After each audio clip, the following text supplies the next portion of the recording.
My wife laughed. Ha, this is my second family now. While I stood there heartbroken, I said, congratulations. When her second family discovered she'd been married to both of us simultaneously, second place came with federal charges. I, 41 male, discovered my wife Claire, 39, has been living a complete double life for the past 4 years. We've been married for 11 years total. It started 3 months ago when Claire's phone died, and she asked to use mine to call her work friend about covering her shift. She's a pharmaceutical sales rep, travels a lot for work, or so I thought. She dialed the number from memory but forgot to close the recent calls afterward. The contact showed up as Tristan, husband, with a heart emoji. My stomach dropped. I checked her social media for my account. Nothing suspicious. But then I remembered she'd mentioned making a LinkedIn for networking a few years back. I searched for her there. 2 profiles. Claire Morrison, her maiden name, and Claire Fitzgerald, my last name. The Morrison profile listed her as regional sales director, living in a city 4 hours away. Relations status married. The profile picture, her in a wedding dress I'd never seen, standing next to a man who wasn't me. I did some digging. Tristan Morrison exists. He owns a construction company. They have a house together, found the property records online. The deed was signed 2 months after our 7th anniversary. But here's the kicker. We have 2 kids together, Lily 9 and Jacob 7. I'm a teacher. Summer's off, so I'm with them constantly when school's out.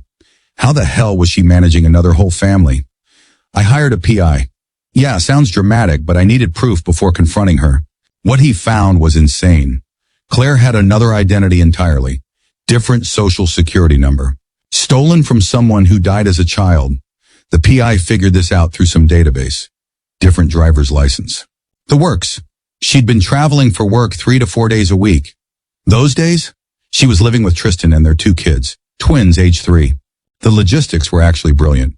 She'd leave Monday morning for sales calls, spend Monday, Wednesday with family number 2, then come home Wednesday night, claiming exhaustion from travel. Fridays were her admin days, working from home with us. Every other weekend, she had regional meetings, really just spending weekends with them. She'd been collecting 2 insurance policies, 2 sets of tax benefits, everything.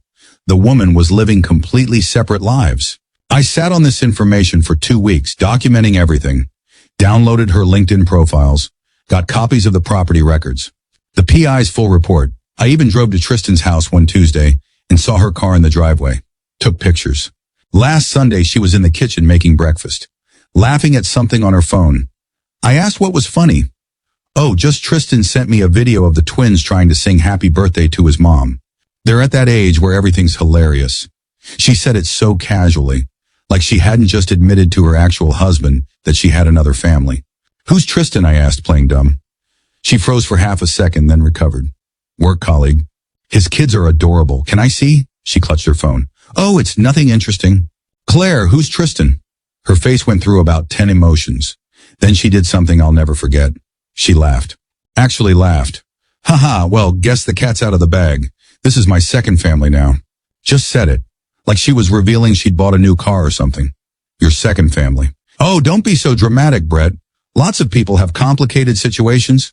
Complicated? You're married to another man. Technically, that marriage isn't fully legal since I used different documents. So you committed identity theft and bigamy? She rolled her eyes. You're overreacting. I love both my families. I'm not abandoning anyone. I'm just expanded. Expanded? Claire, this is a federal crime. Multiple federal crimes. Only if someone reports it, she said, still smiling. And why would you do that? Think of Lily and Jacob. Do you want their mother in prison? The entitlement. The complete lack of remorse. She genuinely thought she'd done nothing wrong. Does Tristan know about us? Of course not. He thinks I'm a regional director who travels for work. So you're lying to both of us. I'm maintaining 2 households. It's exhausting, actually. You could be more appreciative. I walked out, took the kids to my mother's house and told Claire we needed space. She sent me dozens of texts about how I was being closed-minded and breaking up our family over nothing. Update 1, I contacted Tristan. I know some of you said not to, but the man deserved to know. I sent him an email with all the evidence. My marriage certificate, family photos spanning 11 years, everything. He called me within an hour. The man was destroyed. He thought Claire was his soulmate.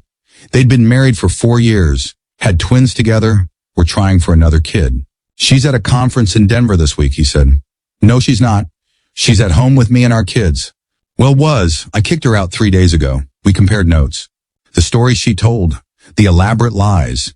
She had fake business cards, a fake LinkedIn with fake colleagues who'd endorse her skills. She'd created an entire fictional career. Tristan was more angry than hurt. I'm going to destroy her, he said. Get in line, I told him. We agreed to coordinate. Both file police reports. Both file for divorce annulment. Share evidence. Then Claire made everything worse. She showed up at my school. During my lunch break in front of other teachers, she started this whole performance about how I was having a mental breakdown and making up stories about her having another family. Brett's been under a lot of stress, she told my colleague Diane. He's invented this whole conspiracy theory about me having another husband.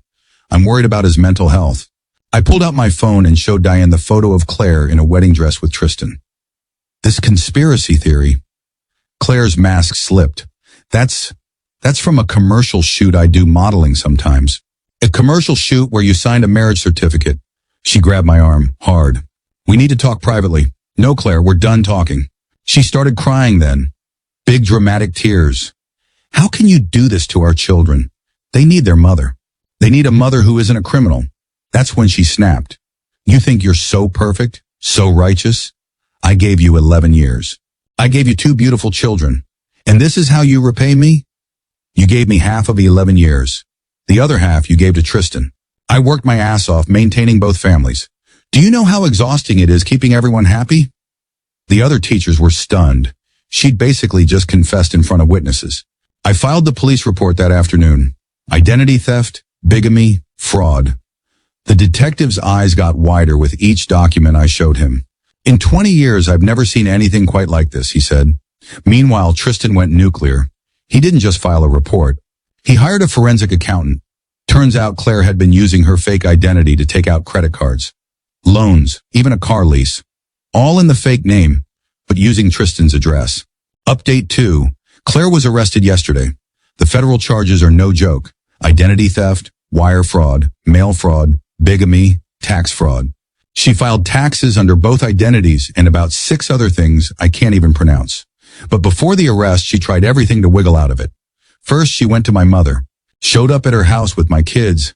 It was her weekend, crying about how I was destroying our family. My mom, bless her, recorded the whole conversation on her phone. Claire, I made mistakes, but I never stopped loving Brett and the kids. You married another man. That's just paperwork. The heart wants what the heart wants. The law wants what the law wants too, dear. Then she tried Tristan's family. His sister called me, said Claire showed up at her job, begging her to convince Tristan to drop the charges. Said she was pregnant with his child and needed support. Plot twist. She wasn't pregnant. Tristan had gotten a vasectomy after the twins. She didn't know because she'd missed that business trip when he had it done. The arrest happened at Tristan's house. She'd gone there to pick up her things, supervised by police. But there was already a warrant. They cuffed her in the driveway. Tristan sent me the doorbell camera footage. She was screaming about how we were jealous and couldn't handle a strong woman living life on her terms. Her lawyer contacted mine. They wanted to make a deal. If I dropped the charges and convinced Tristan to do the same, she'd give me full custody and walk away. My lawyer laughed. She's facing 20+ years in federal prison. She doesn't have bargaining power here. The FBI got involved because the identity theft crossed state lines. They found more than we knew. Claire had 3 other partial identities she was building. Credit cards, apartment applications, even a dating profile on some sugar daddy website. Her parents bailed her out.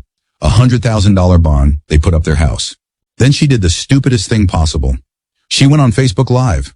For 18 minutes, she ranted about how society forces women to fragment themselves and how she was a pioneer of modern relationships. She said monogamy was a patriarchal prison and she was being persecuted for loving too much. She literally admitted to everything, on camera, publicly. The prosecutor added witness tampering charges when she mentioned me and Tristan by name and said we were weak men who couldn't appreciate her gift. Her bail was revoked. She's been in jail for 3 days now. Final update. Claire took a plea deal. 8 years in federal prison. Possibility of parole in 5. She had to forfeit all assets obtained through fraud. About $200,000 worth. Both marriages were annulled. She lost all parental rights. The sentencing was something else. She showed up in court wearing this conservative outfit trying to look like a suburban mom. Her lawyer painted her as a woman who got in over her head and made poor choices from a place of love. Then the prosecutor played her Facebook Live video. The judge actually shook his head. Ms. Claire, in 30 years on the bench, I've seen a lot of creative criminal enterprises. Yours takes the cake for sheer audacity. Claire stood up to make her statement. No apology. None. Instead, she said, I refuse to apologize for trying to have it all. Men have mistresses and second families all the time. I simply formalized the arrangement. My only crime was loving too much and trying to make everyone happy. The judge added 6 months to her sentence for lack of remorse. Tristan and I have become weird friends through this. We meet for beer sometimes, compare notes on healing from this insanity. His twins don't really remember her. They're young enough. My kids are in therapy. They're angry and confused. But the therapist says they're resilient. Claire's parents wrote me a letter apologizing. Apparently, this isn't the first time she's done something like this. In college, she was simultaneously engaged to 3 different men, taking money from all of them for wedding planning. Her parents paid them back and hushed it up. The prosecution found 2 more victims from her past. Men she dated and scammed. One she convinced to put her through nursing school. She was never enrolled. Another she borrowed $30,000 from for her mother's cancer treatment. Her mother never had cancer. She's being sued civilly by 4 different credit card companies, 2 banks, and the woman whose identity she stole, who's still alive, just living abroad. The PI was wrong about that part. Last week I got a letter from her in prison. She wants me to put money in her commissary account because the food is terrible, and you know I have dietary restrictions. The entitlement. Even facing 8 years in federal prison, she thinks I owe her something. I didn't respond. Tristan got one too. He framed his and hung it in his garage as a reminder to trust his gut in future relationships. My kids are doing better. They see Claire's imprisonment as consequence for lying. Which, yeah, accurate. My daughter asked if mommy was sorry. I told her that some people don't know how to be sorry. They only know how to be caught. I'm dating again. Very casually, I joke that my standard first date question is now, so any other families I should know about. But honestly, Claire taught me something valuable. When someone shows you who they are through their actions, believe them. Don't wait for words. She showed me who she was that Sunday morning when she laughed about her second family. No shame, no remorse, just amusement at being caught. That wasn't a mistake or poor judgment. That was her character. Tristan's rebuilding too. His business actually grew because of the publicity. Apparently people trust a contractor who's been publicly scammed. Shows he's honest. Silver lining, I guess. Claire's next parole hearing is in 5 years. Neither Tristan nor I plan to attend. We've moved on. She's just a cautionary tale now. A wild story we tell at parties. The second family she was so proud of? We're both free of her. Turns out first place and second place both win when the competition is a federal crime. Edit. For those asking about the kids' relationship, my 2 have met Tristan's twins once. At a park. It was weird, but okay. We're not forcing anything, just leaving the door open for the future. They're technically half siblings after all, not their fault. Their mom was a criminal mastermind wannabe,